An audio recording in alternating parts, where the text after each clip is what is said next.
الحمد لله رب العالمين والصلاة والسلام على رسول الكريم وعلى آله وأصحابه ومن استنى بسنته إلى يوم الدين. All praise is due to Allah, and may Allah's peace and blessings be on the last Prophet Muhammad sallallahu alayhi wasallam, and on all those who follow the path of righteousness until the last day.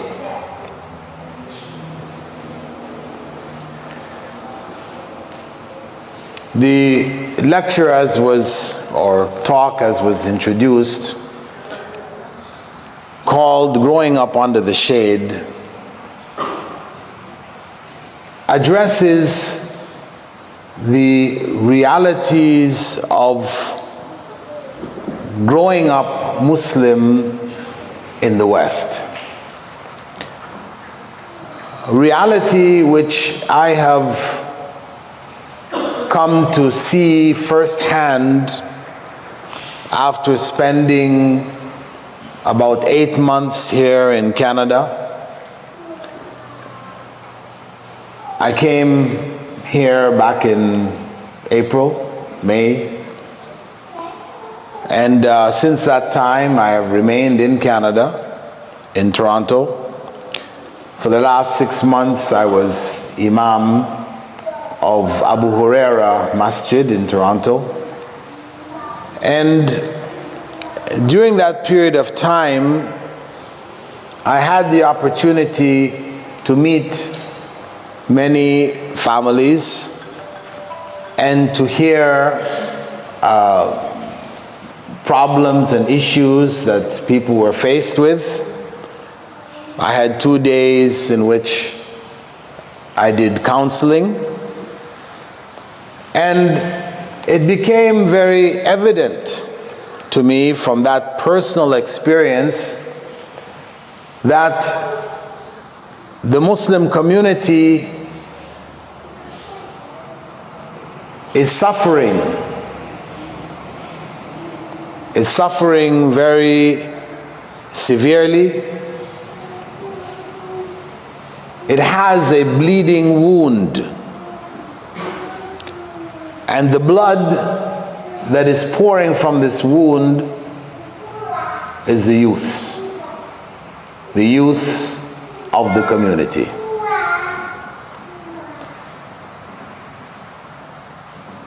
If we were to look around here in the masjid, and this is like most other masjids, we would notice that people are either elders or young kids.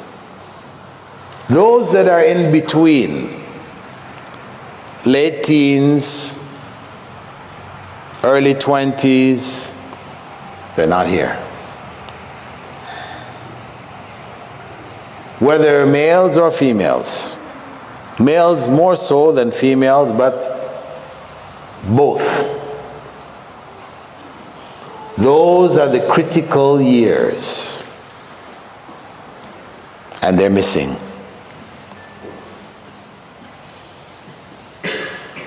We have to ask ourselves, why are they missing? Why aren't they here? What happened? What happened to our communities? What is the future? What is the future of this community if a whole generation is missing? This is the beginning of a trend, because the same young children that we see here now, in another 8 years, they will be missing. Like the ones that are missing now, 8 years ago, they were here. Now they're not.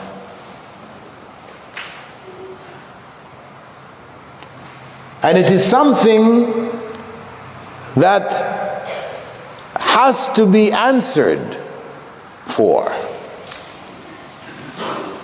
They will have to answer. Those that are missing will have to answer, because we know on the day of judgment, as Prophet Muhammad sallallahu alaihi wasallam informed us, when we are resurrected, we will not be able to move from the position we are in until we answer certain questions.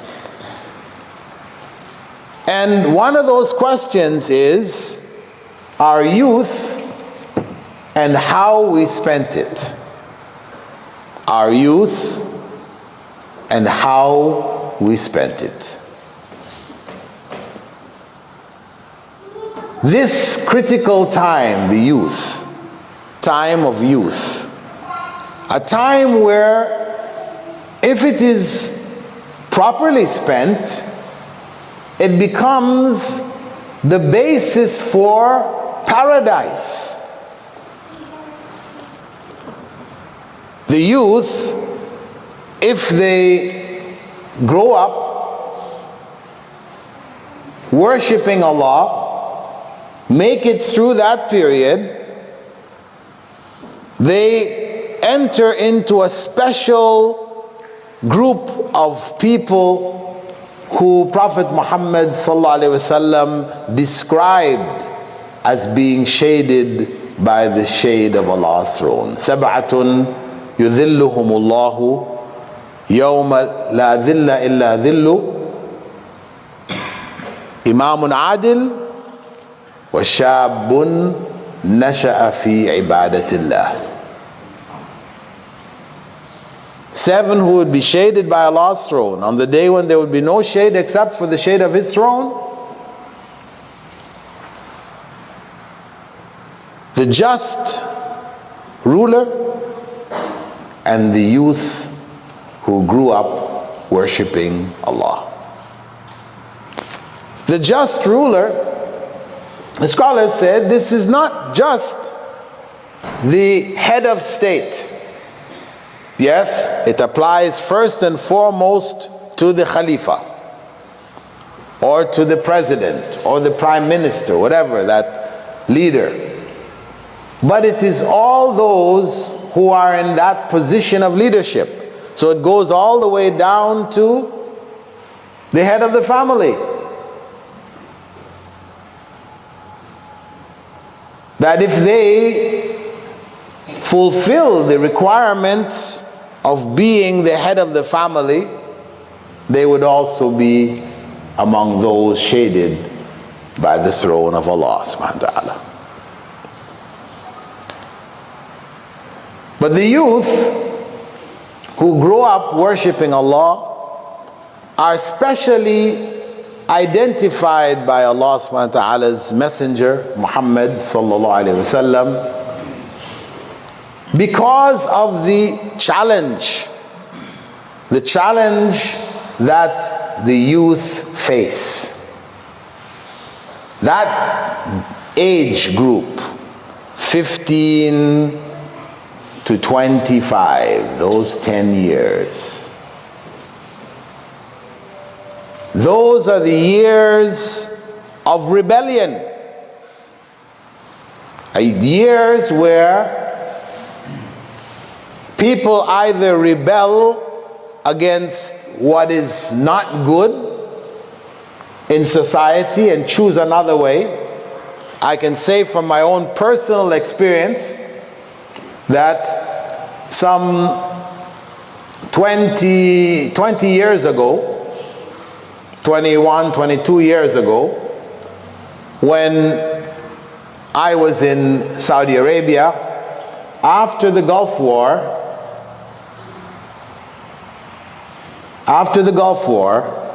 when I was in Saudi Arabia and American troops were being processed out of the country,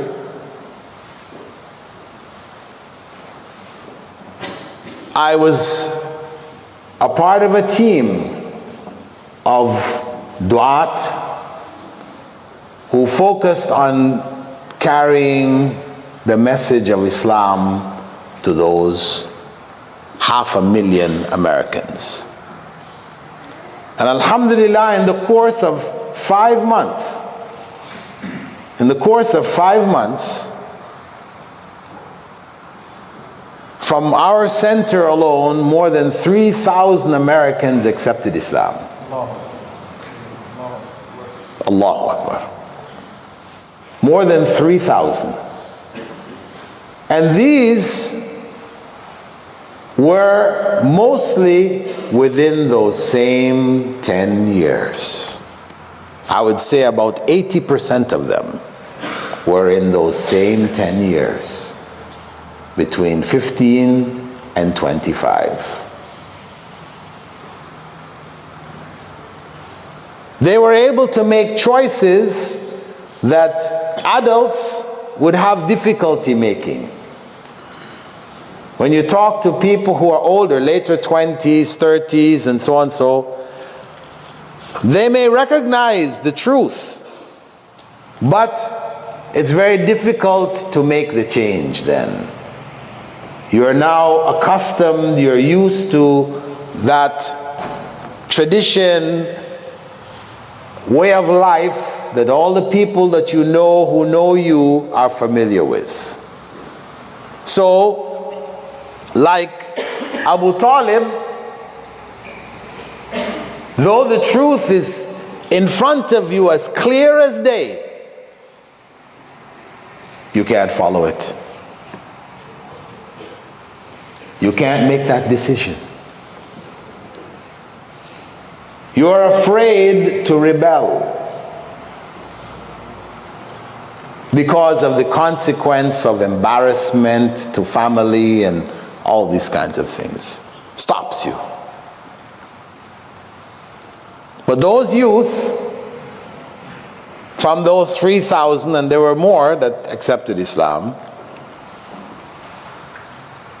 they were prepared to make that choice. Once the information came to them, once they understood what Islam really was, then they could make that choice. They were not afraid of the consequences. It didn't matter whether their parents liked it or not or whatever. It wasn't important to them. They saw this was correct. They had misinformation. They now knew what the truth was, and they accepted it. They're prepared to do it. So on one hand, it's very positive. It says there's a positive element to that time, that youth. But on the other hand, for our communities, this is an evil time. This is the time when we lose most of our youth.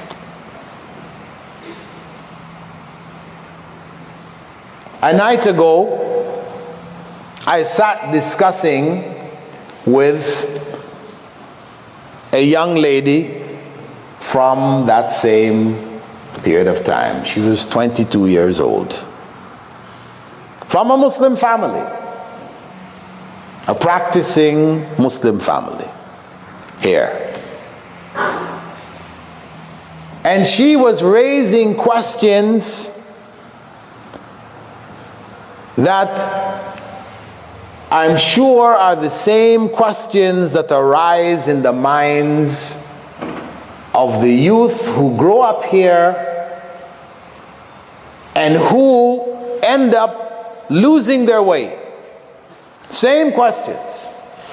They're the questions that are the natural consequence and product of an educational system which is secular, the secular educational system, which basically challenges the belief in God. It seeks to nullify or to neutralize the belief in God.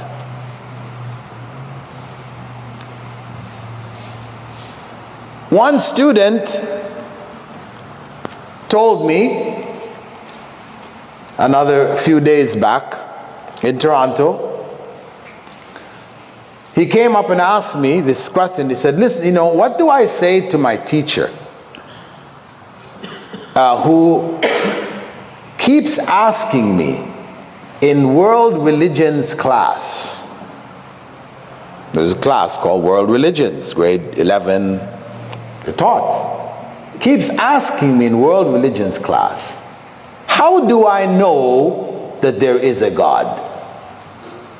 Now, world religions class is supposed to be teaching about the various world religions to enlighten the students to understand what the other religions are.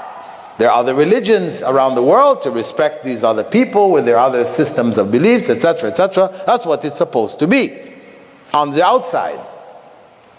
But on the inside, it is raising that question, and it is posing that question. How do you know there is a God? At the earlier stage, that same question is raised for children in primary school when the teacher teaches them about myths and truths. What is a myth and what is true? Well, dragons are myths. How do you know dragons are myths? Well, because we've never seen one. Whether it's in the movies, cartoons, whatever, they're dragons. But we never see one. We cannot find one in a zoo. So you can't see them, you can't touch them, you can't smell them. Senses tells you as a kid that dragons are myths. And then the teacher mentions, when he's mentioning or she's asking about the different myths. Is this a myth or is this a truth? Myths or truth? Eventually, the teacher will drop it on the child one way or another. God. The children have learned that we know that things are not real when you can't see them, touch them, smell them, measure them. You can't prove they exist. They're just things that people talk about. They're not real. And eventually, they will put that bug in the ear, that thought in the mind of the child. God is a myth.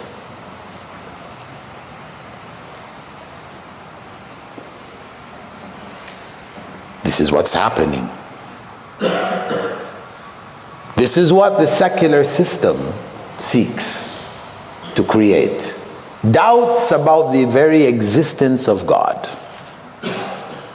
Or even if you do believe that there is a God, a higher power, they like to use that instead, a higher power.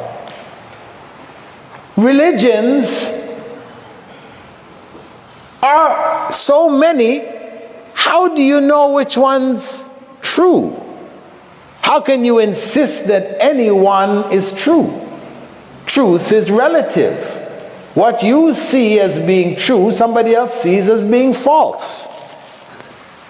One man's meat is another man's poison.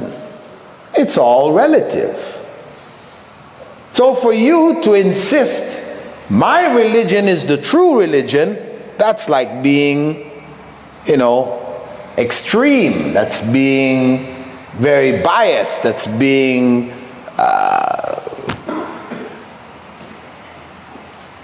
not good.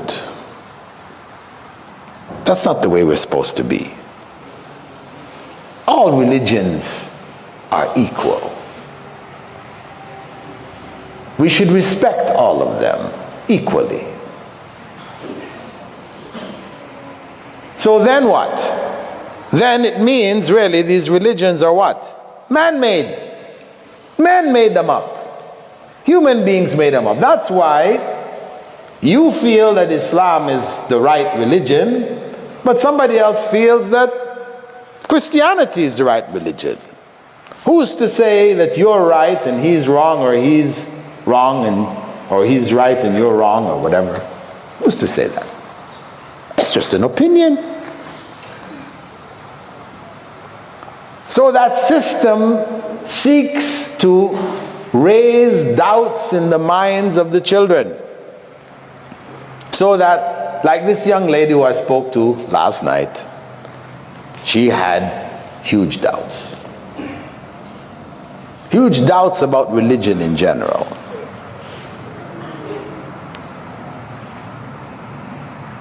Yet she had grown up in a Muslim family. And when I asked her about her background, what happened? What caused this to happen to you? She said, well,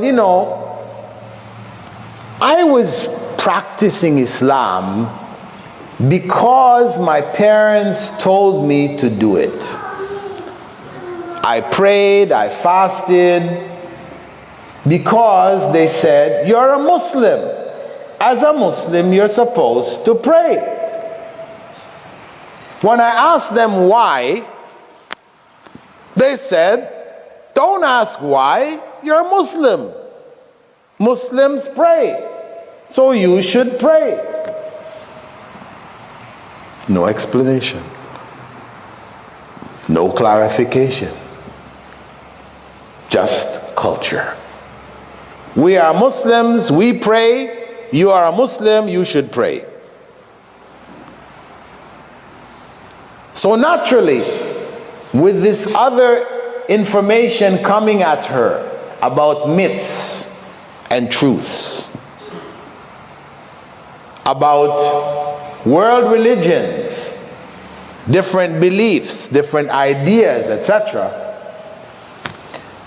how is she going to hold on to Islam? She hasn't understood Islam. She said, I used to go to Quran class and they made me memorize, verses from the Quran. But I was memorizing this stuff, I didn't even know what it said.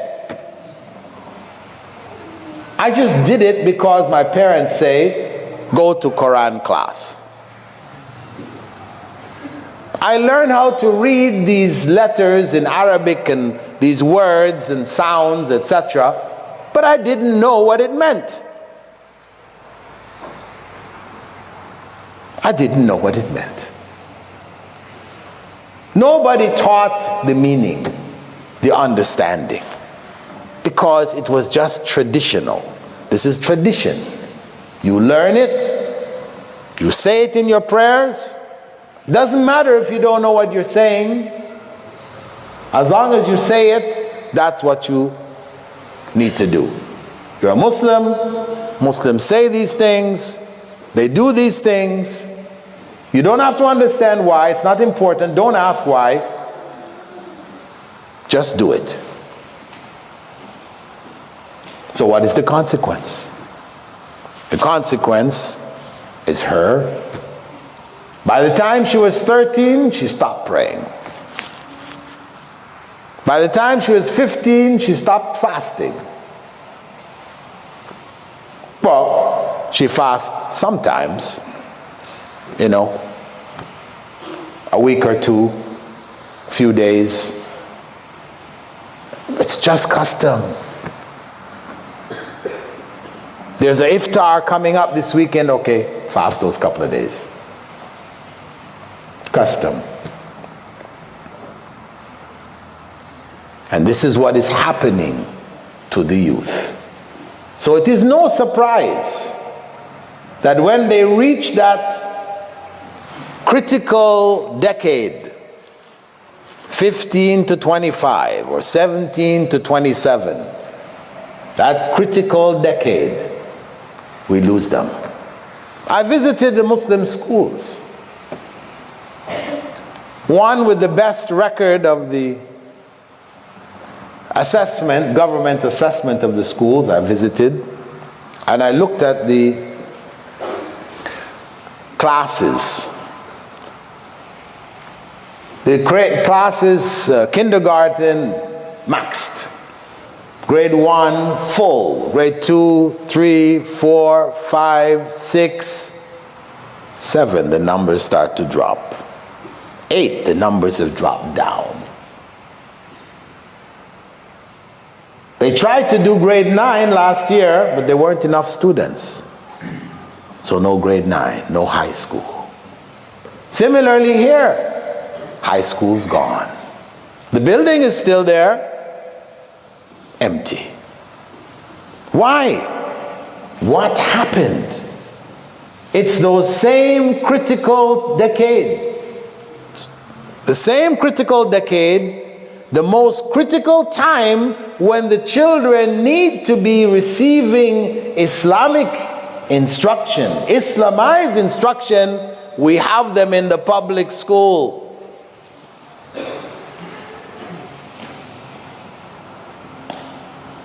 What's happening? Are we not thinking about what's going on here? Can't we learn from what has happened to those who came before? What is the Quran telling us about the Ad and the Thamud and all these people? What to learn the lessons of history? What happens when people stray? But we're not learning these lessons. We're just doomed to repeat the mistakes of the decade before and the decade before that. It is sad. It's saddening. But we have to stop this, because we will be asked. Allah will hold us responsible, because we were not a'imma adilin. We were not just rulers. We were not just leaders. We did not fulfill our responsibility to our families. We put the children in the early grades. Why? Because culture. We want them to know something about our culture. We are Muslims, so we put them in the primary school. That is those of us that do that. Most of us are not even doing that. But even those of us who do it, we're doing it for the wrong reason. And that's why we don't have a problem of pulling them out when high school comes around. We cannot fill the high school. Can you move forward a bit, brothers? It's crowded at the back.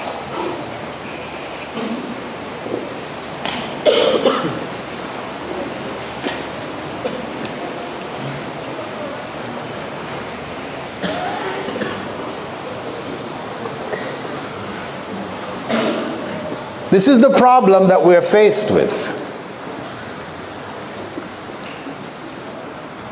That we're thinking in terms of preserving only Muslim culture. Preserving only Muslim culture. And that's why this young lady, she had this big question in her mind. She said, there are people, who are Muslims, but they're not good people. And they're going to paradise. And there are non-Muslims who are good people, and they're going to hell. She said, this is not fair. It doesn't seem fair. And truly, it doesn't seem fair. Because she was taught that Muslims go to paradise and non-Muslims go to hell.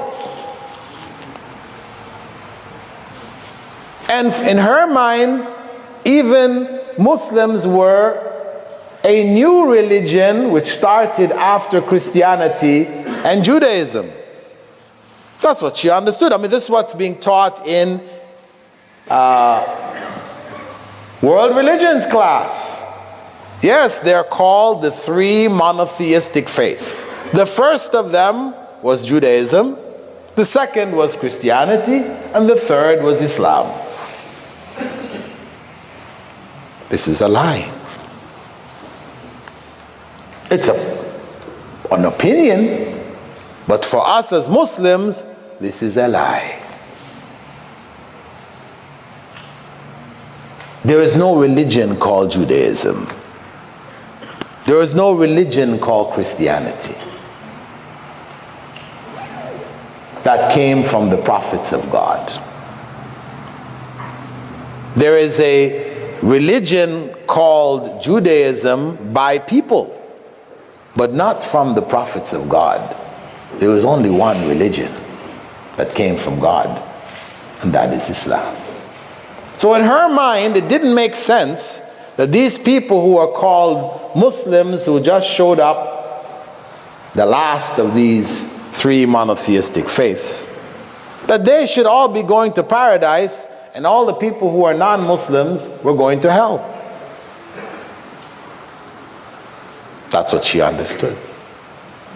See? And she comes from a religious family. Mother wears hijab, father prays 5 times a day. But she's going to public school.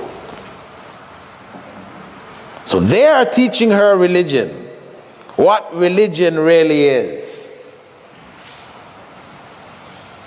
The opinion of some people.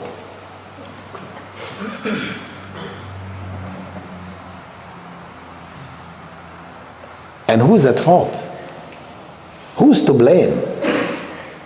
Where do we point the finger? Who will Allah hold accountable on the Day of Judgment? It's the family. It goes back to the family. And the head of the family more so. This is the reality. We have to change this. We have to stop this now, otherwise we'll all end up answering for what's happening to this decade, the decade. The little ones that are coming up now, we will have to answer for them. Each and every one of them. Very few of them will make it through. Very few of them. We know that's real. Because we can see right in front of us, here, right now, we can see the missing decade. We're living it. And for everyone from that decade that we see here, there is 10, 20, 30 that are not here. But we're busy building mosques. Mosques which will be filled on Fridays, on occasions like this, and the rest of the time, they're empty. We have to rethink. Allah has given us intelligence to reflect. أَفَلَا تَعْقِلُونَ? Will they not reflect? The Quran for us has become an amulet, something which we use for protection. From that same family, one of the family members was asking me, he had a smartphone, and he had these verses in the smartphone. He said, I had these verses here for protection. Now, when I go to the bathroom, is it okay for me to carry my phone with me? This was his question, fiqh question, right? Is it okay if you have these verses, in your smartphone for protection, and you keep it in your pocket and you go in the bathroom, the toilet? I said, brother, the problem is not going into the bathroom with this. The problem is believing that these verses are going to protect you. This is where the problem is.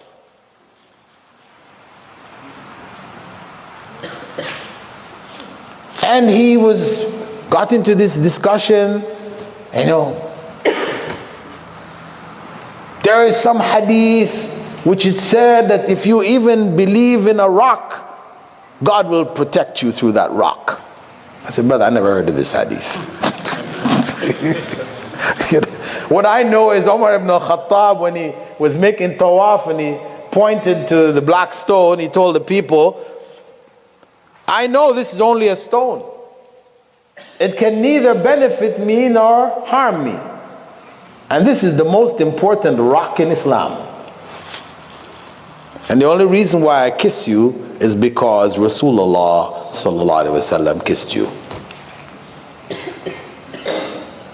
But of course, today, Muslims are there fighting to get to that rock. They're not even content just to kiss it and go. They have to rub your face in there.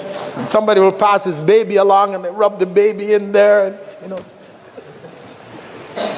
wipe it on ourselves and everything. All this belief, misbelief.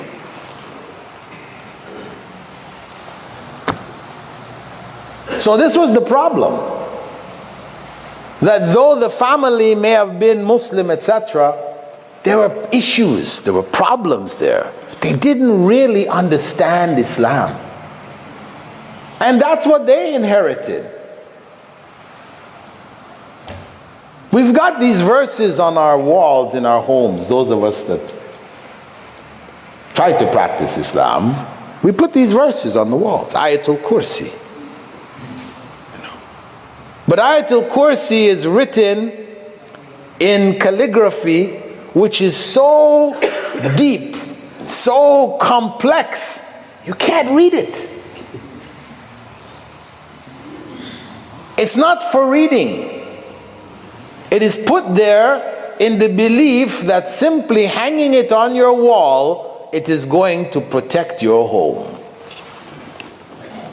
We say, brother, where did this come from? The Sahaba. We don't know of any Sahaba doing this. The Tabi'een. We don't know of them doing this. This was not their method. When the Prophet ﷺ told us about Ayatul Kursi, he said, whoever recites it, not plays a DVD, hangs it on a wall, keeps it on a locket, wears it around his neck. This is not the way. This is not what Rasulullah sallallahu alaihi wasallam told us. Why Allah described through His Messenger Ayatul Kursi as the greatest verse in the Quran relative to human beings. When he asked Ubay ibn Ka'ab this question, what is the greatest verse in the Quran relative to human beings? He added this point, relative to human beings, because to Allah it's all the same. But to us, that was the greatest verse. Why? Because this verse, Ayatul Kursi, is a summary of Islamic belief in Allah subhanahu wa ta'ala. It is describing Allah from A to Z. The most important elements or characteristics which describe Allah subhanahu wa ta'ala are there in Ayatul Kursi. So it is reading Ayatul Kursi and understanding what Ayatul Kursi is saying. Because Allah subhanahu wa ta'ala Himself said in the Quran, أَفَلَا يَتَدَبَّرُونَ الْقُرْآنَ أَمْ عَلَىٰ قُلُوبٍ أَقْفَالُهَا. Will they not reflect on the meanings of the Quran, or are their hearts locked up? What has happened is that the generation of Muslims today, hearts are locked up relative to the Quran. So Ayatul Kursi becomes like, for the non-Muslims, abracadabra. You know abracadabra? When I was growing up, that was the big word, right? Abracadabra. It's like a magical word. Anything to happen, You say abracadabra, boom, it happens. You know. So that's what Ayatul Kursi has become. You just say it, doesn't matter, you don't. It's just like nobody knows what abracadabra means.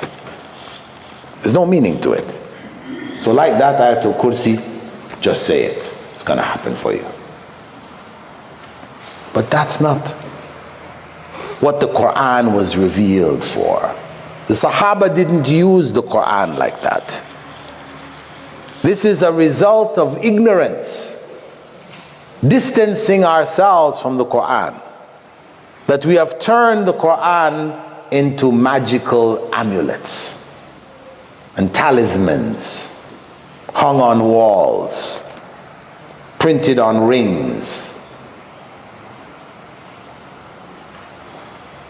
So naturally, it's not surprising to find that our youth in that critical decade questioning these things. What is this? What does this really mean? They naturally will rebel against it because it doesn't make sense. Because really it doesn't make sense. The older generation have accepted it. It was handed down to them this way, that way, and you know, that's what the folks did. They've always been doing it, so we do it. But that younger generation, they have been raised in an educational system which calls them to critical thinking. Calls them to critical thinking. You think critically, analyze. Is this truth or is it a myth? And the consequence is that they will reject it. They will rebel. And for them, most of them, there's no other alternatives. So when they rebel and they break away, they end up in drugs. I hear it. Homes where that critical decade, kids are coming home high on alcohol or marijuana, some coming and smoking in the homes.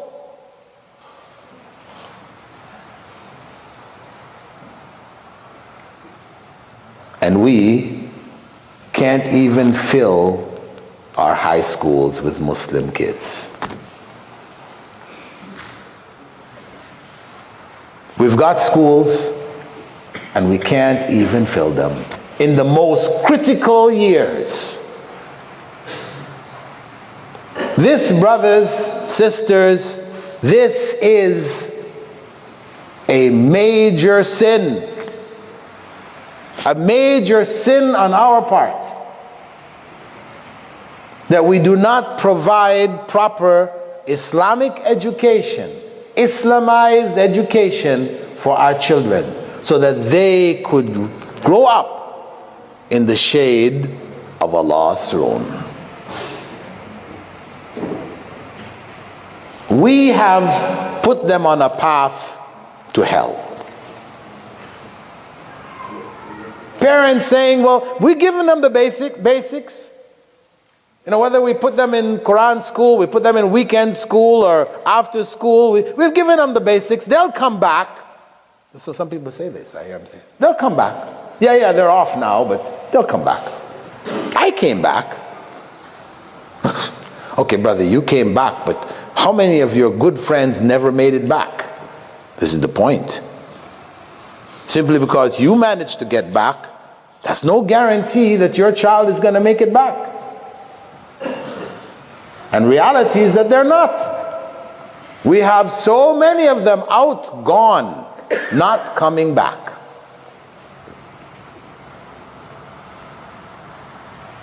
So when are we going to wake up? This is the question. When are we going to wake up to this reality and do our duty for our children? Make this school, which Muslims have provided, sacrificed, put money together and built a school, and we don't put our children there. And it's not just about, well, it's too expensive. No, it's more than that.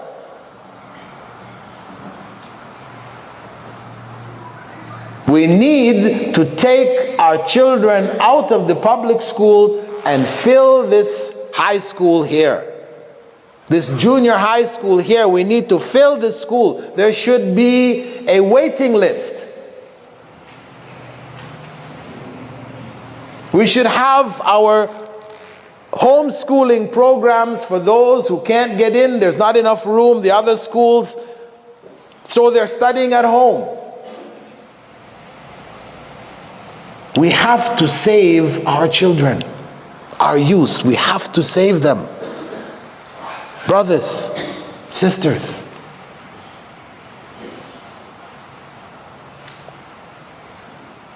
the message has been given. This is the message that I came to share with you tonight. A message which addresses the reality, the future of our ummah here in Vancouver. I hope that each and every one of you will reflect and then act to fill this school and the other Muslim schools and build more schools, not more empty masjids, but more schools, schools that can be used for masjids. We don't need masjids that can't be used for schools. The masjid of the Prophet ﷺ was a school.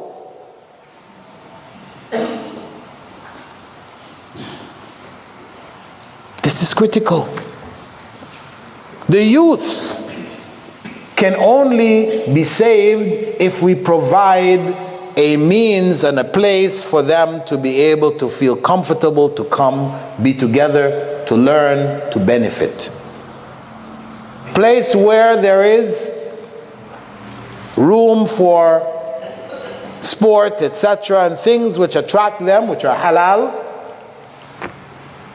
We have to think in terms of what we're doing here with our money.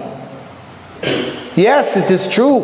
Prophet Muhammad ﷺ did say, Man bana masjidan lillah, bana Allahu lahu baytan fil jannah. Whoever builds a mosque for the sake of Allah, Allah will build a home for him in paradise. But we have to think multi-purpose mosque. Because if we're just thinking mosque in this society, we have not used our wealth wisely. We've done something which you can't say is bad, but we've not used our wealth wisely. So, inshallah, we're going to stop here. It's time for the adhan or iqama of Salat al-Isha, adhan iqama. And as was announced in the beginning, after the salah, inshallah, we'll have an open Q&A, hopefully focusing on this topic, the topic of our youth, and how to save them, and how to break this cycle and open a new page for the future of the ummah here in Vancouver. سبحانك اللهم وبحمدك نشهد أن لا إله إلا أنت نستغفرك ونتوب إليك.